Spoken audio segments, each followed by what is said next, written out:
PKPയെ പോലെ ഒരു ജനകീയനായ MLA-യെ നാളിതുവരെ വട്ടിയൂർക്കാവ് കണ്ടിട്ടില്ല എന്നുള്ളതാണ് വസ്തുത.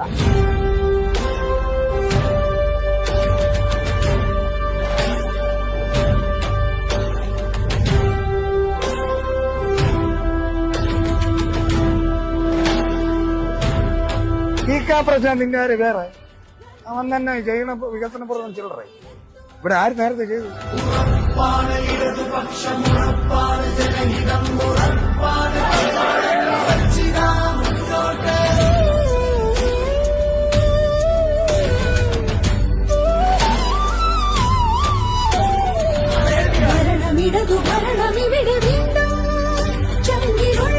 ഞങ്ങൾക്ക് ഇതിൽ പരം ഒരു MLA ഞങ്ങൾക്ക് ഇനി കിട്ടാനില്ല. അദ്ദേഹം തന്നെയാണ് വീണ്ടും ഉറപ്പായിട്ടും എല്ലാ രാഷ്ട്രീയ എതിരാളികളെയും തോൽപ്പിച്ചുകൊണ്ട് വൻപിച്ച ഭൂരിപക്ഷത്തിൽ അദ്ദേഹം ജയിക്കും. അത് 100% ഉറപ്പാണ് ഞങ്ങൾക്ക്.